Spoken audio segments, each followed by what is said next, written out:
Peace. This is a meat and potato sorcery production starring myself, the Water Alchemist, and today's topic for the occult family is the truth about the Qabala and the Qlippoth. Well, let's get into it, family. The truth of the matter is this: you cannot have one without the other.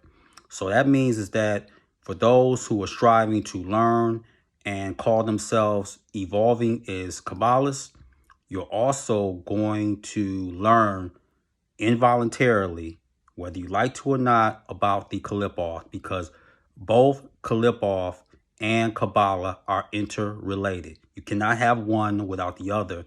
And the poison of God, you know who that is, Samael, is connected to both trees, because you got to remember, he's not only a demon, he's also an angel.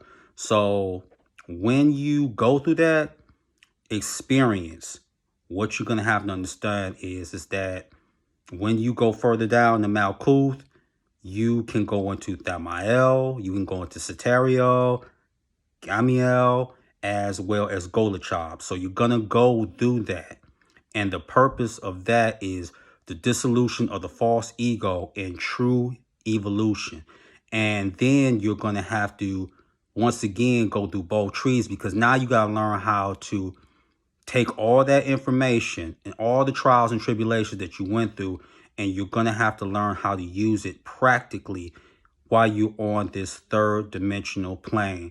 But this is something that Kabbalists don't want to talk about, because they don't want to stop that love and light money from coming in. Because one thing about the Qlippoth, you have a lot of horror stories. And to be fair, a lot of it is true, because I've seen people make this mistake. They use their ego and they say, well, I'm going to get through all the 22 tunnels of Set. And then they wonder why that proves to be a recipe for disaster. Some of them end up getting on medicine to help with their depression, their anxiety. Some of them commit suicide because they're going to it the wrong way. Now, do you have to initiate through the Qlippoth? You can, and there's a plethora of books out there. But let me say this: if it is your fate, especially if you're dealing with the left-hand path, you're going to go through the Qlippoth. And you may go through an osmosis. You may not even know it. Let me give you an example. I went through the Qlippoth, and I went through all the tunnels for 4 years. And when I say that my life was in a shambles, I mean, be honest with you, mentors being nice, that's an understatement. My life was horrible for 4 years. 4. I went through all of them. And then I had a conversation with Lucifer. And he was like, you've already experienced Karanzan. The key with Karanzan, if you go there with your chest puffed out and you don't surrender your ego and things that can no longer help you, this is how you get your soul stolen. Excuse me. This is how you get your soul ripped literally from you. And then that's how you truly become, which Qlippoth means what? The shells or the husk. So when you're dealing with the Qabala, you are going to eventually have to go through the Qlippoth. And then if you have books dealing with the Qlippoth, that's only going to strengthen it more. And it doesn't matter what book, whether it be by Thomas Carlson, Asenath Mason, it does not matter. Because if something's your fate, it's no way you can get around it. Now, let me add this. You will encounter spiders on that plane. Your job is to get past them and defeat them. Their job is to neutralize you and basically keep you there so you can be absorbed. That's their job. And I talked to Beelzebub about this. He said, oh, you defeated them. And you have to understand, demons could tell you that, but like I talked to Lucifer, I talked to Beelzebub. He's like, you got past them, you defeated them. And also, I was talking about Samael. Lucifer was like, Samael has no problems with you whatsoever. The whole key is evolving. People have this thing of you got to have one without the other. Okay, let's say you go to high school.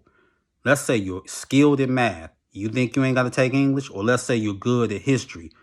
You think you don't have to take biology? It doesn't work like that. So it doesn't work like that in the realm of order or the realm of chaos.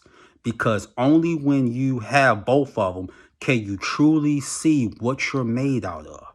So that's not what they're going to tell you. So the whole thing is the Qabala and the Qlippoth are interrelated. And that's what the rabbis are going to tell you. That's what the people of the love and light and the fluffy bunny community, they're not going to tell you that. But that's the reality. So if something's your fate, go there. And then you got to understand one thing about both trees, they have, demons that are affiliated with those spears and with those trees. So let's say, for example, like Thamael, who's affiliated with that? Satan and Moloch, the twin god. So when you're dealing with this, with each spear, there's going to be trials and tribulations. And then you got to think of the planets that are related to the spears, whether it be the Qabala or the Qlippoth. And then you got to not only get through all these trials, you got to do your best not to lose your mind. So that means that you could end up homeless. You could be working these jobs where somebody just getting on your last nerves and you just want to just catch them outside and just make it seem like Minister Society Part 2. So it's a lot that you're going to go through because there's Mars energy involved. There's Jupiter. There's all type of planetary energies involved. So they're not going to tell you that, but they're very much interrelated. So it doesn't matter whether you're studying the A.E. Waite Holy Qabala or the Mystical Qabala by Dion Fortune or all that. Sooner or later, what's going to end up happening is that you're going to have to go through the tree of Doth. And let me add this. Sometimes you may have to go through the tree more than once. See, they're not going to tell you that because you go through that. The whole thing is always keep yourself in a position of humility, confidence, but the ultimate goal is evolution. So with that, that is your meat and potato sorcery for the day. I am the Water Alchemist. You water, my friends. Peace.